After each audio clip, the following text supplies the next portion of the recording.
Okay, today, 2 questions keep coming up, okay? One is, why doesn't Sammy talk about self-concept if it's important? She's like a major coach, okay? Why?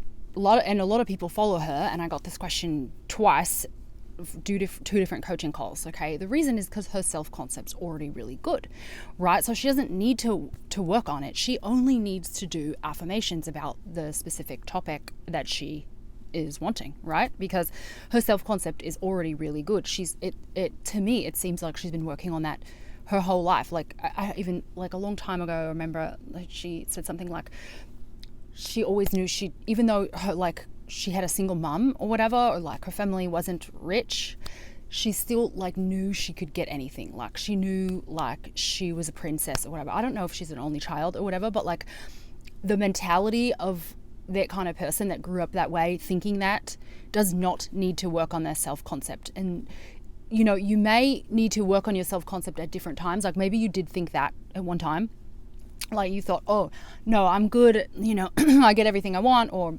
I'm like amazing, everybody caters to me, everybody does whatever I want. You could think that at one point and then get dumped or get rejected in some way, and then not think you're worth it, or lose your self-awareness, self-concept for a little while, right? Until you build it back up. Usually it takes time, but you can quicken the process by doing affirmations and doing the things that I say in that other video, like appreciating yourself and all that stuff. So anyway, that's the number one question that people talk to me like, okay, if self-concept is important, why doesn't Sammy talk about this at all? Like she's a well-known coach that never talks about it. So, and that's literally why. Any coach, literally just remember this, any coach that does not touch on self-concept, it's because they already have a good one. And that just means that you need to work on it, right? And I did an assessment video on how to know which area you need work on, right? Whatever comes up first about that one topic, after you write all the topics down, that's the thing you need to work on. Like whatever sentence you think of, that's the, if it comes up negative, whatever first thought or idea you think of, then that means you need to work on that area, okay? So number one, that's why Sammy doesn't talk about self-concept. Number two, how do I stop checking the 3D? I get this question a lot, and it's the reason people are checking the 3D is because they are doing the techniques to change the 3D. And that's not, I repeat, not what we're doing. That's not the goal. The goal is actually to change yourself. Remember Neville, no one to change but self. Meaning, whatever state I'm in, whatever things I'm thinking about my reality, whatever I'm believing I am, right, is the way your world will be reflected back. So whatever belief system you got going, all that stuff, it's really not about changing the 3D. And what the problem is people get stuck in an endless loop of checking because they're doing their stuff, they're doing the visuals, affirmations, whatever they're doing it to get results in the 3D. And you should never be even concerned about the 3D because you just want to change yourself. You just want to know it within you, like be solid and know it within you. And then you never should have to check. And once you know to change the focus, you're never going to have to check. You won't even be inclined to check, right? And that's how you can prevent checking. And at first you might have to force it and just don't do it and keep telling yourself, just tell yourself over and over again, that's not my evidence. I am my own evidence. I am my own evidence. Because at first, like I've said before in other videos, you're going to be stepping into a new delusion. So you're going to have to be the only evidence you require. Just like Steve Jobs, he's his only evidence. He does not need anyone to agree with him, right? So when he has an idea, he runs with it. He doesn't care what anyone else is saying. If they don't think it's going to be good, he doesn't care.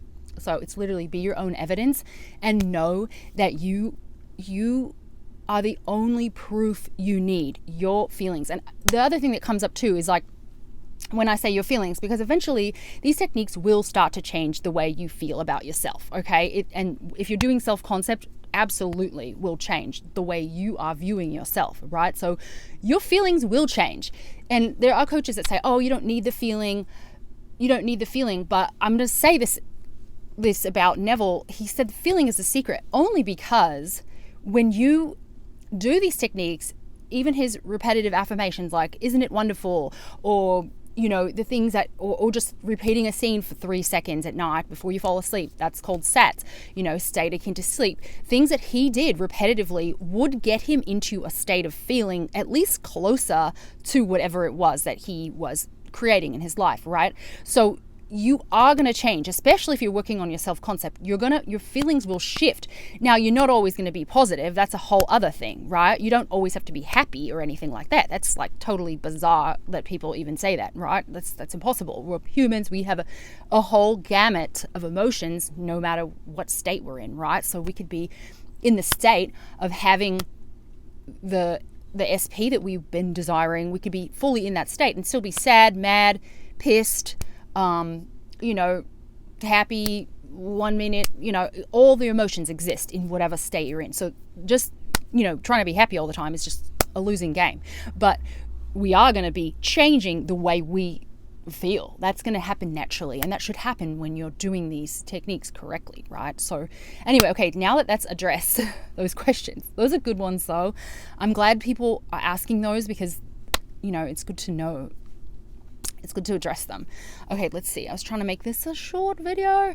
Okay, then the thing that I want to talk about today too is PSYCHO-CYBERNETICS is a book that's about self-concept, okay? And I recommend anybody, I just reread it. I read it like 10 years ago when I first was like getting into all this stuff like Joe Dispenza, and this is when Joe Dispenza wasn't as popular or whatever, but this guy, I forget his name, but if you read the book PSYCHO-CYBERNETICS, I do recommend it. It's all about self-concept, and it's about this surgeon, and he's a surgeon who's a reconstructive surgeon that works on people that have been like, you know, their faces have been sort of like damaged in some way, like they got in a car accident, they were burned severely, things like that, and he does all this work, like he reconstructs their face, and he thinks they look totally different. They look in the mirror after they're done like being worked on, and they literally can't see a difference between their old face and their new face. And he is like flabbergasted. He's like, oh my God, no, there's such a difference. Like, because he did all the work, plus he can see a difference. And the reason they are not seeing the change is literally because of their self-concept. They already have this like set idea about themselves, and that's how powerful self-concept is.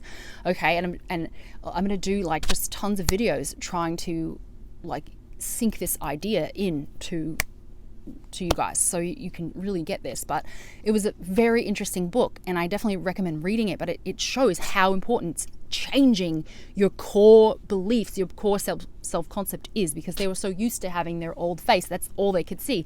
They didn't notice much change, which to me is like mind-blowing, right? So anyway, you know, check in with yourself, have the awareness to know, you know, and maybe, you know, with the 3D stuff, if you are checking the 3D stuff, going back to what I said earlier, just check in with yourself and see why you're checking it. If you're checking it because you're trying to change the 3D, you need to shift that, right? You need to change your paradigm into knowing you're the one to change. No one to change but self. You've got to change yourself to step into the new reality. Okay, so hopefully this helped. And dog's hungry, so I gotta go. But if you love Neville and you love transforming your life, stick around and subscribe and leave me questions, and I'll do videos with whatever questions you guys have. Okay, bye guys.